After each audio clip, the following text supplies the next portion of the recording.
नमस्कार दोस्तों, स्वागत है आपके आज के इस कार्यक्रम में। दोस्तों, आज हमारे साथ जो विशेष मेहमान हैं, जो हमारे सामने बैठे हैं, अनिल शर्मा जी हैं। अनिल शर्मा जी हिमाचल प्रदेश से हैं, ग्राम पंचायत नया पंजोड़ से, जो कि शिलाई क्षेत्र में पड़ती है। और आपको बता देना चाहता हूं कि वर्तमान में जो है डीएसपी के पद पर हैं, शिमला में जो है तैनात हैं। और 2015 बैच में सबसे युवा डीएसपी थे। 22 वर्ष की उम्र में आपने जो है ये परीक्षा उत्तीर्ण की थी। शर्मा जी, आपका बहुत बहुत स्वागत है आज के कार्यक्रम में। नमस्कार, थैंक यू। शर्मा जी, सबसे पहले मैं जानना चाहूंगा आपसे, और दर्शक भी जानना चाहेंगे, 22 साल की उम्र में एक अधिकारी बनना, इसकी जो शुरुआत थी वो कहाँ से थी? प्रारंभिक शिक्षा की बात करूंगा मैं आपकी, और जो है शुरुआती दौर की बात करूंगा। ओके, सर्वप्रथम तो मेरा आपके इस चैनल के सभी दर्शकों को अभिनंदन, प्रणाम। मेरी जो प्रारंभिक शिक्षा है वो मेरे गांव के ही एक स्कूल से हुई थी, राजकीय वरिष्ठ माध्यमिक पाठशाला हलां से हुई है। उसके बाद +2 की शिक्षा वहां से उत्तीर्ण करने के बाद मैंने गवर्नमेंट कॉलेज नाहन से अपना बीए कंप्लीट किया था। और उसके बाद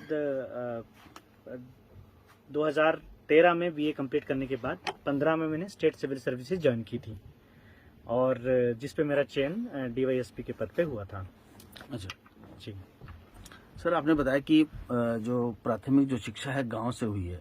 गांव में मतलब कहीं दूर जाना पड़ता था, जैसे मतलब पहले की बात करूं मैं, किस तरीके का माहौल था? और जो है जी मेरा जो स्कूल था वो मेरे गांव से लगभग 4 किलोमीटर की दूरी पे था।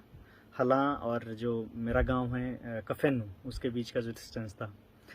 तो बेसिकली उस वक्त जो शिक्षा थी वो ऐसा नहीं है कि पूरी तरह से क्वालिटी एजुकेशन थी।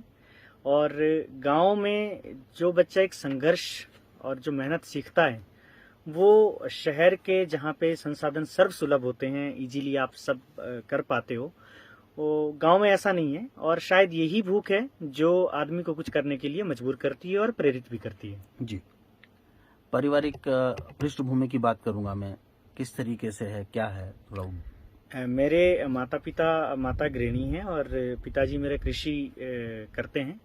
और साथ में जो जिनको मैं अपना प्रेरणा पुंज मानता हूँ वो स्वयं एक स्टेट सिविल सर्विसेज में हैं, केवल शर्मा जी, जो कि मेरे घर से ही हैं।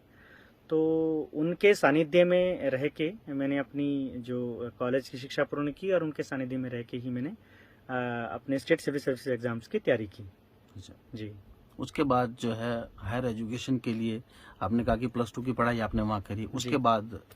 उसके बाद मैंने कहा कि गवर्नमेंट कॉलेज नाहन से मैंने अपना बीए कंप्लीट किया था, और जिसमें मेरे विषय ज्योग्राफी एंड संस्कृत लिटरेचर थे। शर्मा जी, 22 साल की उम्र में एक अफसर बनना, कैसा रहा वो पल जब आपने फर्स्ट अटेम्प्ट किया? और जब मतलब एक छोटी सी उम्र, 22 साल की उम्र जो है, लोग बाग वो करते हैं, प्रयास करते हैं, ये करना है वो करना है। उस टाइम आप एक अधिकारी थे, कंधे पे जो है स्टार लगे हुए थे, कैसा लगा? मतलब कैसा था वो पल? देखो, जिस सपने को आप जी रहे होते हैं और जिसके लिए आप पूरी दिलो जान से मेहनत करते हैं, और उस मेहनत के फलीभूत होने का जो सुख है वो तो असीम होता ही है। आप भी जानते हैं और सभी जानते हैं। तो वैसी ही अनुभूति कुछ मुझे भी हुई थी, और मुझे ही नहीं, हमारे पूरे क्षेत्र को हुई थी। क्योंकि एक गरीब निर्धन परिवार से उठ के और पूरी विनम्रता से उस स्तर पर पहुंचना, ये अपने आप में मेरे लिए एक आनंददायक पल था। बड़ी खुशी का माहौल था उस टाइम पे, जब जो है 22 साल की उम्र में आपको अधिकारी बनने का जो है सपना हुआ। ये तो ही आपके इसकी बात की, कहाँ से शुरुआत हुई और किस तरीके से नौकरी लगी, क्या है। मैं जानना चाहूँगा आपसे कि आपने क्योंकि जो है अपनी मातृभूमि को जो है बहुत करीब से देखा है, क्योंकि जब प्राथमिक शिक्षा वहाँ से हुई है, सब कुछ आपका वहाँ पे रहा है। कैसा वातावरण है? मैं कहूँगा कि आपका जो क्षेत्र है, शिलाई की मैं बात करूँगा, क्योंकि मैं पर्टिकुलर गांव की बात नहीं मैं करूँगा। सामूहिक परिवार है या किस तरीके से है? पशुधन है, लोग बागों की जो खेती करने का जो वो है, वो क्या है? मतलब जहाँ तक खेती की बात है या पशुधन की बात आप कर रहे हैं, अभी भी शिलाई क्षेत्र के लोग काफी अपने जो जमीन से जुड़े हुए हैं, और जो उनका पारंपरिक तौर पे जो कृषि थी वो अभी भी लगातार निरंतर चल रही है। इतना जरूर है कि जैसे कहेंगे कि आधुनिकता के साथ अब कृषि होती जा रही है, और आधुनिकता को अपनाना अपने आप में मान लीजिए कि उन्नत किस्म के बीजों का प्रयोग कर रहे हैं, जिससे पैदावार उनकी अच्छी हो रही है, आमदनी बढ़ रही है, आर्थिक स्थिति सुदृढ़ हो रही है। तो उस जमाने में शायद लोग उतने एजुकेटेड नहीं थे, किसान उस तरह से अपने खेती के तौर तरीकों के प्रति शिक्षित नहीं था जैसा कि आज है। कहना चाहूँगा कि जैसे इधर सामने जो है जौनसार है और इधर हिमाचल का सिरमौर जो एरिया है उसकी बात करूंगा मैं। दोनों की मतलब भौगोलिक परिस्थिति एक जैसी है, मतलब सब कुछ एक जैसा ही है, रीति रिवाज तौर तरीका सब कुछ एक जैसा है। तो हेल्थ की बात करूं सारी जगह एक जैसी है, मुझे भी वहाँ पे कोई खास लगा नहीं इतनी वो। लेकिन अगर एजुकेशन की मैं बात करूं तो हर गांव में प्राथमिक स्कूल है, इधर भी है इधर भी है। कंपेयर कर रहा हूं मैं, मतलब अगर दर्शकों आप अन्यथा ना इस चीज को, मतलब मैं किसी चीज को जो कर रहा हूँ, शिक्षा की मैं बात करूं, शिक्षा का स्तर जो है आपके यहाँ बहुत अच्छा है। ऐसा क्यों, क्या रीजन है? मतलब देखो, पहली ये तो कि हमारे जो गांव से हैं उतना ज्यादा पलायन शहरों की तरफ नहीं हुआ है। तो ऑब्वियसली जब बच्चे स्कूल्स में होंगे तो टीचर्स होंगे तो एजुकेशन अपने आप में ही अच्छी होती है। दूसरी चीज है कि जो वहाँ पे टीचर्स और जो स्टूडेंट्स का रेशियो है, जब ज़्यादा स्कूल्स खुलेंगे तो वो रेशियो कम होता है। और जितने आप मान लीजिए कि एक क्लास में अगर 10 स्टूडेंट है और एक टीचर है, तो आप समझ सकते हैं कि उन 10 स्टूडेंट्स को एक टीचर अगर ध्यान दे रहा है, 10 स्टूडेंट्स को हैंडल करना ईजी है।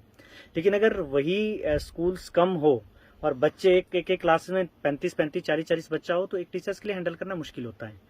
तो शायद इसीलिए जो गुणवत्तापूर्ण शिक्षा है वो प्राथमिक स्तर पर, जिसको आप कह सकते हैं कि शिक्षा की नींव होती है कि फर्स्ट से लेके 5th तक, वहाँ पर जो शिक्षा होती है वो एक गुणवत्तापूर्ण शिक्षा दे पाता है एक शिक्षक, क्योंकि जो शिक्षक और छात्र का जो अनुपात है वो कम है। अच्छा जी, क्योंकि मैं देख रहा हूँ कि अगर आप इधर से पोंटा से शुरू हुआ है, इधर सिरमौर, पोंटा से लेकर फिर जो है कमरू आ गया, फिर कुफोटा आ गया, शिलाई है, फिर आपका उधर क्या बोलते हैं, ग्राम पंचायत नया पंजोर पड़ती है लास्ट। हाँ, तो इस इतने क्षेत्र में, और एक नानीदार से नीचे कौन सा मार्केट है? रोनहाट जी। यहाँ का मैं देख रहा हूँ तो कम से कम जो 3 डिग्री कॉलेज अगर मेरे नॉलेज में है, तो शायद अगर ज्यादा ना हो, मुझे नहीं पता जी। इस छोटे से एरिया में 3 डिग्री कॉलेज है, बड़ी अच्छी स्ट्रेंथ है जी। लेकिन कंपेयर टू जौनसार वहाँ पे नहीं है।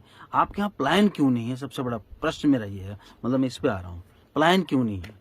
देखो, प्लान के ये एक आप कह सकते हैं कि माइंडसेट है। आप किसी माइंडसेट पे डिपेंड करता है, और दूसरा डिपेंड करता है कि किसी व्यक्ति की पारिवारिक पृष्ठभूमि कैसी है। एक आर्थिक रूप से कम सक्षम परिवार अपने बच्चे को शहर में पढ़ने नहीं भेज पाएगा, लेकिन अगर वही सुविधा उसको गांव में मिल रही है तो वो जरूर भेजेगा, हर कीमत पे भेजेगा। तो पहली बात तो माइंडसेट की है। दूसरा ये कि बच्चे का खुद का अगर उसको कोई फैसिलिटी मिल रही है और उसको किसी चीज को पाने की भूख है, किसी चीज को पाने के लिए वो पूरी लगन से और पूरी मेहनत से कार्य कर रहा है, तो इस बात से कोई फर्क नहीं पड़ता कि बच्चा पोंटा साहिब में पढ़ रहा है, बच्चा नाहन में पढ़ रहा है, बच्चा शिमला में पढ़ रहा है, या बच्चा रोनहाट में पढ़ रहा है। जी, तो मैं ये मानूं कि अगर जो है अनिल शर्मा जी पोस्टेड शिमला में है, कल के दिन कहीं और है, फर्स्ट पोस्टिंग आपकी शायद श्रीनंद देवी जी में हुई थी, डिस्ट्रिक्ट बिलासपुर में जी। तो नया पंजोड़ में अब जो है प्राथमिक विद्यालय में आपके बच्चे नहीं पढ़ेंगे, मैं ऐसा मानूं, क्योंकि आप जो है बाहर निकल गए हैं। देखो, इसमें 2 चीजें हैं कि कोई भी जो माँ बाप है वो नहीं चाहेगा कि मेरा बच्चा मेरे से, मैं अगर बाहर हूँ तो मैं चाहूंगा कि मेरा बच्चा मेरे साथ ही रहे। लेकिन अगर मैं इससे मुझे कोई फर्क नहीं पड़ता है कि मेरी पोस्टिंग सुदूर देहात में होती है तो मेरा बच्चा वहां पढ़ेगा, और अगर हमारी पोस्टिंग ये पॉसिबल होता कि मेरी पोस्टिंग सिरमौर होती तो अवश्य जहाँ पे मुझे कोई फैसिलिटी मिलती है, मेन जो हमारा उद्देश्य है वो शिक्षा पाना है। तो ये तो एक अलग विषय है कि शिक्षा सरकारी माध्यम के स्कूलों में भी बहुत अच्छी शिक्षा मिल रही है, और आप देखेंगे अगर आप अवलोकन करेंगे इस चीज का कि जो भी आज की डेट में ऑफिसर्स हैं वो सरकारी माध्यम वाले स्कूलों से ज्यादा निकले हैं। नहीं, समाज के लिए एक संदेश जाता है कि अगर जो है जैसा आपने कहा कि जहाँ आपकी पोस्टिंग हुई वहाँ आपका बच्चा पढ़ेगा, जैसा कि बोलते हैं एक पीछे एक मैसेजिंग भी चल रही थी कि सरकारी जो कर्मचारी है वो अपने बच्चे सरकारी स्कूल में पढ़ाए, शायद वो फेक था, शायद ऐसा कुछ वो था कि अगर वो सरकारी स्कूल में पढ़ाएगा तो सरकारी स्कूल का जो है कहीं ना कहीं उत्थान हो सकता है। देखो, इस बात में तर्क है। आप बिल्कुल इस चीज को आप सिरे से नहीं नकार सकते, क्योंकि अगर टीचर अपना बच्चा उसी स्कूल में पढ़ाए तो शायद वो सीरियसली पढ़ाएगा। ऐसा हो सकता है और होना भी चाहिए, लेकिन हम इस बात का पैमाना हम यहीं से क्यों मापें? एक अगर कोई अध्यापक है, अगर उसको गवर्नमेंट उसको सैलरी दे रही है, तो क्या उसको उसी लगन से बाकी बच्चे नहीं पढ़ाने चाहिए? और ये अध्यापकों के लिए भी मुझे लगता है कि करते भी है टीचर्स, वो हर बच्चे को अपनी पूरी तन्मयता से पढ़ाते हैं। ऐसा नहीं है कि अगर उनका बच्चा आप अगर हमारे जो गांव में देखेंगे आप, या हमारे जहाँ से हम पढ़े हैं, तो हमें कभी ऐसा नहीं लगा कि टीचर्स हमें पूरी तन्मयता से नहीं पढ़ा रहे हैं। इवन कि हम 2007 में जब मैं मैट्रिक में था, तो आप देखिएगा कि 2002-3 में मेरी 4th या 5th में रहूंगा, तो हम तो उस स्कूल से पढ़े हैं जहाँ पे घर के अगर किसी के साथ आपकी बहस हुई है हम उम्र किसी लड़के के साथ, वो हमारे तो वो विवाद भी सेटल होते थे टीचर्स के पास। अच्छा। तो हम तो टीचर्स को माता पिता पहले गुरु होते हैं ऐसा सिखाया जाता था, लेकिन हम तो उस घर के झगड़े भी टीचर्स के पास निपटाते थे। तो कौन कहता, ये तो हमारा है कि हमारा टीचर्स के प्रति विश्वास कम हुआ है। इस विश्वास की जगह क्या है, ये तो समाज को तलाशनी होगी। अगर तुलना करें जैसा समाज कर रहा है कि इसका बच्चा इंग्लिश मीडियम पढ़ रहा है, इसका सरकारी में पढ़ रहा है, क्या इसका भी जो है कुछ सुप्रभाव कुप्रभाव देखने को मिलेगा? देखिए, संस्कार युक्त शिक्षा चाहे वो प्राइवेट स्कूलों में दी जा रही हो चाहे सरकारी स्कूलों में दी जा रही हो, उसका शिक्षा का कभी भी कुप्रभाव नहीं पड़ेगा, बशर्ते कि शिक्षा संस्कार से परिपूर्ण हो। और दूसरी चीज़ है कि प्राइवेट स्कूल्स में जो एक ट्रेंड चला है, जो प्रचलन बढ़ रहा है प्राइवेट स्कूल्स का, ये बात पूरे समाज को समझनी होगी कि सरकारी स्कूल का अध्यापक टेट क्लियर करके आता है, कमीशन पास करके आता है, तो कुछ तो उसमें क्वालिटी रही होगी। और आप देखेंगे कि प्राइवेट स्कूल्स के अध्यापक भी सरकारी स्कूल का अध्यापक बनने की चाह रखते हैं। तो आप समझिए कि फर्क कहाँ है। आप प्राइवेट स्कूल्स के जो बच्चे हैं, ऐसा सोसाइटी में जो है एक वो नजरिया बना हुआ है, लेकिन अगर आप इसकी वजह तलाशेंगे, इसके कारण तलाशने बैठेंगे, तो आप पाएंगे कि जितना ध्यान बच्चे जब प्राइवेट स्कूल में जाते हैं और शाम को जब घर लौटते हैं उनकी डायरी देखते हैं कि ये होमवर्क दिया हुआ है, 2 घंटे माँ बिताती है बच्चे के साथ, क्या हम सरकारी स्कूलों के बच्चों के साथ ऐसा करते हैं? शायद नहीं करते। फिर आप कहते हैं कि अध्यापक पूरी तन्मयता से नहीं पढ़ाता। जब तक हम अपनी वजह नहीं तलाशें कि हम कहाँ कमजोर पड़ रहे हैं, तब तक हम इसका समाधान भी नहीं निकाल पाएंगे। ये तो ही शिक्षा की बात। एक क्या बोलेंगे कि एक पढ़े लिखे विद्यार्थी से जो है, जो पढ़ने की तरफ जो है चाह रखता है, उनसे जो है पहले एजुकेशन की बात हुई। एक बहुत अच्छी बात लगी मुझे सिरमौर की, वहाँ की जो कला संस्कृति है, हाँ जी, वो जो है बहुत ही जबरदस्त कहूँगा, मतलब मेरे को बड़ी अच्छी लगती है। और जो इतिहास है, जो कहीं ना कहीं जो जमाने में लोग पढ़े लिखे नहीं होते थे और हारुल के माध्यम से हमारे पास आए हैं। मैं थोड़ा ट्रैक को चेंज कर रहा हूँ क्योंकि मैंने शायद एक आपको डांस करते हुए देखा था एक उसमें एल्बम में। अच्छा। तो मुझे लगा कि आप शायद गाने के भी शौकीन होंगे।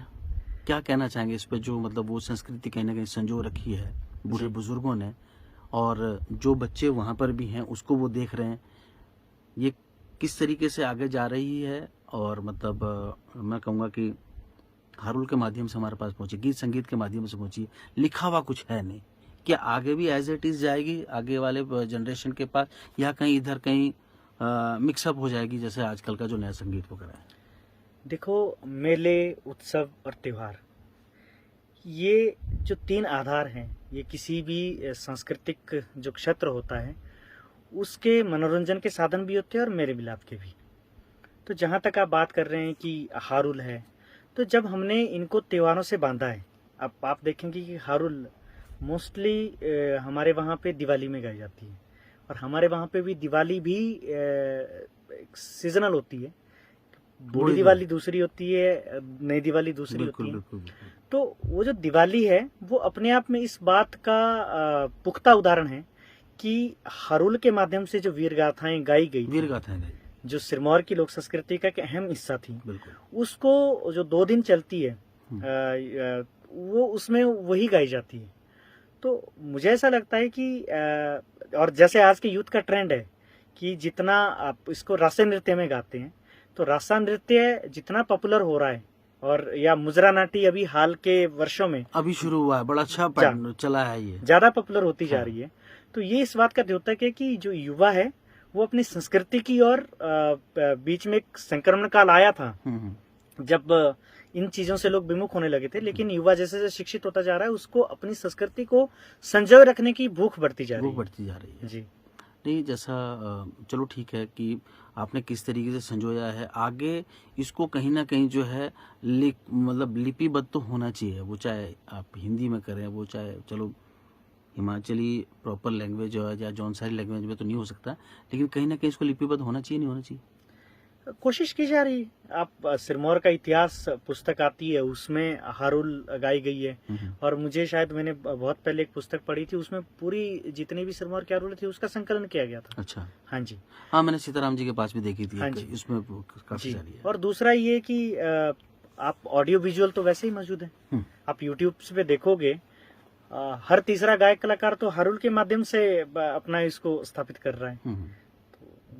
नहीं, जैसा नई जनरेशन है सिर्फ डीजे पे थिरकना जानते हैं, डीजे बजा दिया, बटन दबा दिया, उसके बाद जो है क्या ये एज इट इज आगे जा रहा है या कहीं ना कहीं जो इसका स्वरूप बदल रहा है, आपको लगता है कुछ? इसका डीजे के स्वरूप की बात नहीं, डीजे का नहीं, संस्कृति की बात कर रहा हूँ मैं। इस संस्कृत आप एक चीज मानिएगा कि अगर डीजे पे गाने बज रहे हैं वो भी तो हमारी ही संस्कृति के गाने बज रहे हैं। हर व्यक्ति गायन में अच्छा नहीं हो सकता, शायद उसी का विकल्प तलाशा गया है कि डीजे लगाया जाए। हाँ बिल्कुल।